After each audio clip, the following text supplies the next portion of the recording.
ರಾಮುಲು ಅವ್ರು ಏನು ಹೇಳಿದ್ದಾರೆ, ವಿಜೇಂದ್ರ ಅಧ್ಯಕ್ಷ ಮುಂದುವರಿದ್ರೆ ನಾನು ಸಂತೋಷ ಅಂತ ಹೇಳಿದ್ರು. ಇವ್ರು ಏನು ಮಾಡಿದ್ರು, ಇವ್ರು ಈಗ ಯಾರು ಅಭ್ಯರ್ಥಿಗಳಿಲ್ಲ. ರಾಮುಲು ಎತ್ಕಟ್ಟಕ್ಕೆ ಹೋದ್ರು. ರಾಮುಲು ಜನಾರ್ದನ್ ರೆಡ್ಡಿ ಅವರು ಒಯ್ದು ಅಲ್ಲಿ ಎತ್ಕಟ್ಟಕ್ಕೆ ಹೋದ್ರು, ನಡೀಲಿಲ್ಲ.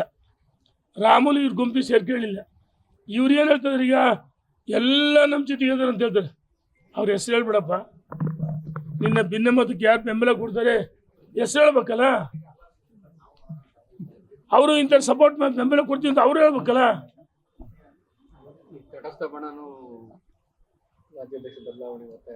ಎಲ್ಲಿ ಮಾಡಿದ್ದಾರೆ? ರೇಸ್ನಾಗೆ ಬೊಮ್ಮಾಯಿ ಅವರು ಇದ್ದಾರೆ, ಆಮೇಲೆ ಬೊಮ್ಮಾಯಿ ಸೋಮಣ್ಣ ಅವರು ಬೊಮ್ಮಾಯಿ ಸೋಮಣ್ಣ ನಾನು ಚುನಾವಣೆ ನಿಲ್ತೀವಿ ಅಂತ ಹೇಳಿದಾರೆ. ಇವರು ಅನಗತ್ಯವಾಗಿ ಅವ್ರ ಹೆಸರು ಹೇಳ್ತಾ ಇದ್ದಾರೆ. ಅವ್ರು ಎಲ್ಲಿ ರಾಜ್ಯದ ಅಧ್ಯಕ್ಷ ನಾನು ಆಗ್ತೀವಿ ಅಂತ ಎಲ್ಲಿ ಹೇಳಿಲ್ಲ. ಭಿನ್ನಮತೀಯರು ಈ ಒಂದು ಬಂಡಾಯವನ್ನು ಸೃಷ್ಟಿ ಮಾಡಿ ಅನಗತ್ಯವಾಗಿ ಅವ್ರ ಹೆಸರು ತರ್ತಾ ಇದ್ದಾರೆ. ಇದನ್ನು ನಿಲ್ಲಿಸಬೇಕು. ನಾಳೆ ರಾಜ್ಯದ ಜನ ನಿಮಗೆ ಚೀಮಾರಿ ಆಗ್ತಾರೆ. ಅರೆ ಕಾಂಗ್ರೆಸ್ ವೈಫಲ್ಯ, ಅವ್ರ ವಿರುದ್ಧ ಹೋರಾಟ ಮಾಡಪ್ಪ ಅಂದರೆ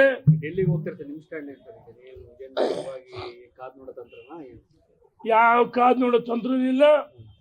ನಾವು ಸೇರ್ತೀವಿ, ಯಾವ ರೀತಿ ಚರ್ಚೆ ಮಾಡಿ ನಾಯಕರು ಸಮಯವನ್ನು ತೆಗೆದುಕೊಂಡು ನಾವು ದಿಲ್ಲಿ ಹೋಗಕ್ಕೆ ಸಿದ್ಧ. ನಮಗೆ ದಿಲ್ಲಿ ದಾರಿ ಗೊತ್ತಿಲ್ಲ.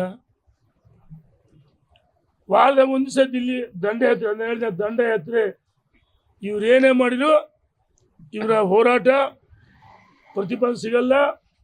ವಿಜೇಂದ್ರ ಅಧ್ಯಕ್ಷ ಮುಂದುವರಿತಾರೆ ಅಂತ ಹೇಳಕ್ಕೆ ಇಚ್ಛೆ ಪಡ್ತೀನಿ.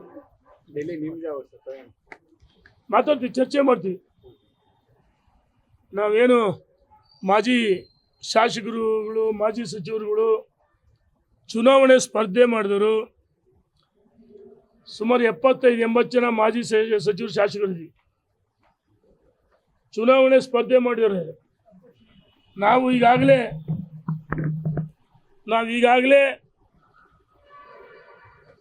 ಬೆಂಗಳೂರಲ್ಲಿ ಸೋತವರು ಸ್ಪರ್ಧೆ ಮಾಡಿದರು. ಮಾಜಿಗಳೆಲ್ಲ ಸೇರಿ ಸಭೆ ಮಾಡಿದ್ದೀವಿ. ವಿಜೇಂದ್ರಿಗೆ ಸಂಪೂರ್ಣವಾಗಿ ಬೆಂಬಲವನ್ನು ವ್ಯಕ್ತಪಡಿಸಿದ್ದೀವಿ. ಮತ್ತು ಎಲ್ಲ ಜಿಲ್ಲಾಧೀಶರು ವಿಜೇಂದ್ರ ಪರವಾಗಿ ಪತ್ರಗಳನ್ನು ಕೊಟ್ಟಿದ್ದಾರೆ.